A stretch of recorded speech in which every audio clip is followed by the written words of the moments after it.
Greetings everyone, and welcome to this week's edition of the Weekly Challenges Guide. For those of you who are new to this series, or need a bit of a refresher, the Weekly Challenges are a set of 5 events that go live Thursday night, Friday morning, depending on your region.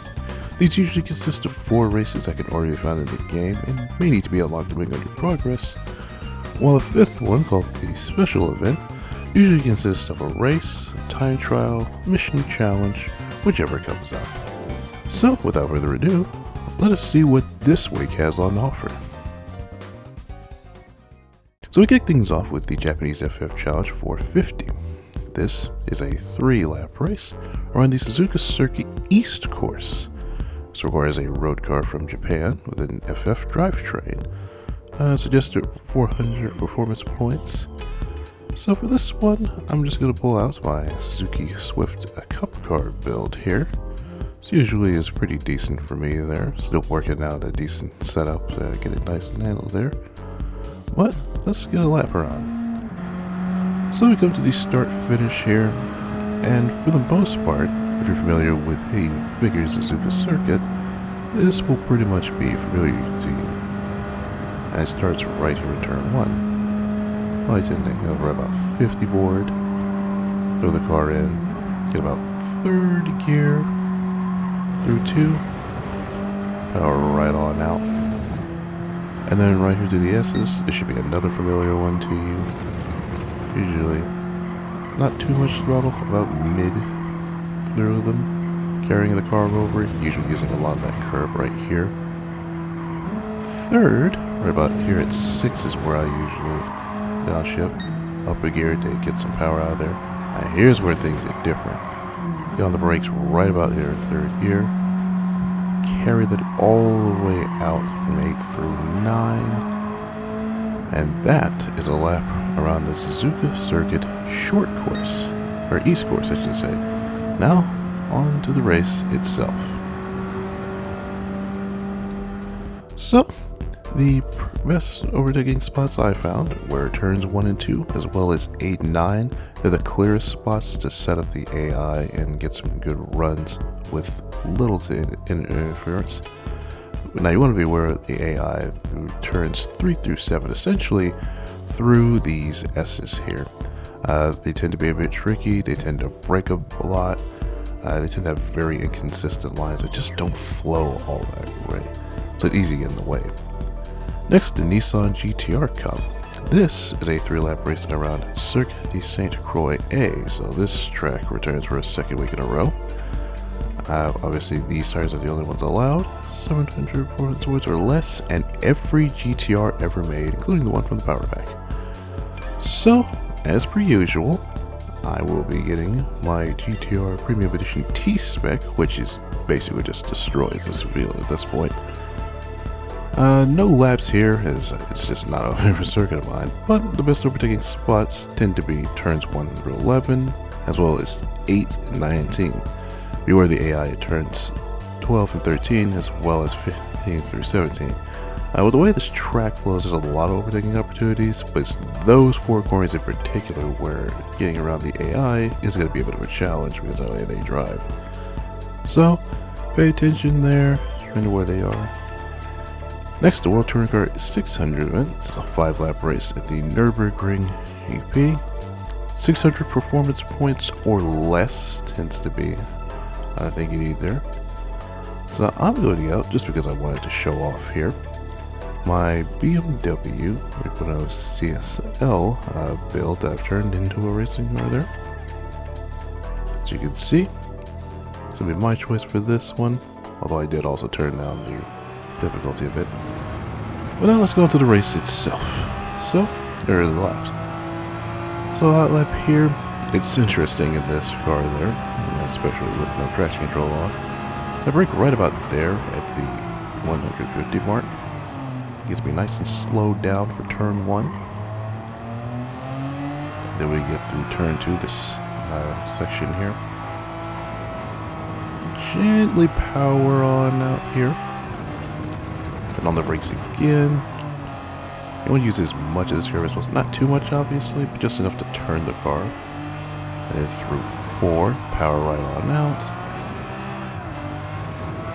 So we get right to 5 here. I'm going to brake right about at where that exit is. In second gear, do 5. Keep in second gear through 6. Power right on out to that curving here. Try to let as much momentum as you want to go down here. So on turn 7, I try to enter as wide as possible before turning in, just for maximum rotation. And then accelerate right on out to the curve here. I get up to the Schumacher S's, which I tend to kind of just get out the gas, hit the curb a little bit, then get back on the acceleration on this car. To 4th gear. And now it's 10. Down to 2nd gear. Another second here. Again, 2nd gear there. And accelerate right on out. We're heading down to 12. And in this car, usually I would use the curbs, but this, not so much. A little too easy to get the back swinging. So I'm going to brake right here, down to 2nd for 13 and 14. Use the crap out of those curves there. It can take it. So, then we head down to 15, down to 2nd gear. I try to get as close as possible and start right about there, where you see a little black mark towards the curve. And that is a lap around the Nürburgring GP layout. So, let's get to the race itself.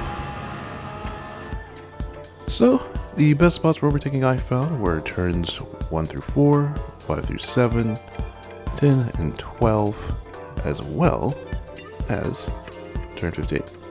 Now beware the AI in turns 8 and 9, as well as 13 and 14. That's where they crowd up, brake a lot, and if they're battling each other, they will hog the road up quite a bit. So keep that in mind if you're going for a clean race bonus especially, because they're going to prove a bit of a headache. Next, the Neo Classic competition. It's a 10-lap race with 10 times fuel use and 8 times tire wear at Fuji International Speedway. Obviously these tires here, 800 performance points or less, and cars between 1980 and 1999. Very specific years there. Of course, it's just easy for me to get a few cars that I know for sure. So I'm just going to use the Mercedes CLK LM, and also have it on easier difficulty because that headache was killing me last night. Let's do a lap around here though. I'm going to show you the way around this race. So, all the way down to 2nd gear. I want to hug turn 1 there. So we're right on out. Get ourselves ready for this corner here. Brake to about 3rd gear before going through 3. And then through 4. Now here I tend not to use the brake. I tend to get out of the throttle.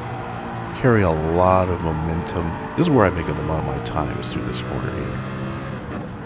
3rd and 2nd. And you can get that a little further down if you need to. 4, 6, 7, and then 8 and 9. And we're going to come up on my least favorite part of the circuit. Turns 10 through 12. Quick foot to the right, to the left, and so I'm going to take right. Then up to turns 13.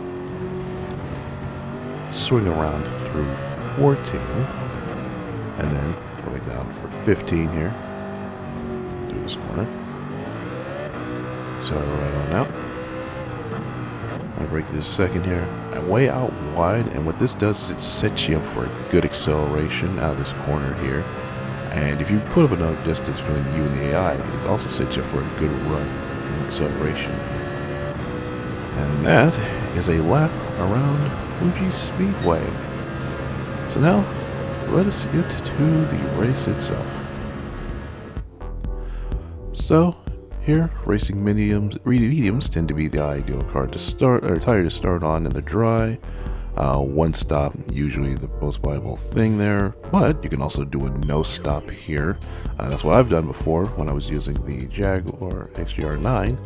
Have intermediates and wets ready, because this is a race that has a high probability of rain. So just keep those, there, just in case. Finally, the special event, or the special race, is the Renault Captur 1 make, 4 laps to Suzuka circuit, and what other than the Renault Captur S. So, I'm going to get out my Captur trophy build here. It's a new one I got built weeks ago. And let's do a lap around this place. So we'll go to turn 1, second gear, again out wide, then turn it in to the corner. Accelerate right on out. Very funky sections through 2 and 3. Before you brake right about there where that exit is for 4. Again, second gear, use that curbing on the inside. Accelerate right about here. For turn 5, I usually don't brake. I get out of the throttle, try to use that curbing on the inside if I can. Then accelerate again through 6 and through 7. Before we head to 8 right here, down to second gear. And again, try to get as close to that curbing as possible. Use it if you can. Accelerate on out. So you'll be carrying a lot of momentum through here. This is also where you can set up some passes as well. So go to this corner, brake right where that pit sign is at 3, and then just carry that speed in third gear right on out. And that's a lap around Suzuka circuit. Over just like that. So now onto the race. So the ideal overtaking spots I found were turns 1, 4, 5, 8, and 9. All good places to set the car up to get around other opponents there and know what they're doing. But watch out for the AI turns 2 and 3 and 6 and 7. Those are much trickier spots, much more narrower, and much more unpredictable with the AI and how they tend to drive. So, that is it for this week. Hope you guys have enjoyed it. Whether you've just logged in or you haven't logged in quite some time. If you enjoy these, then give us a like, share, subscribe, and don't forget to tick the bell icon so you'll be notified when these go up Fridays at 1 p.m. So that is it for me. Stay safe, stay healthy, and I hope to see you guys in the next video.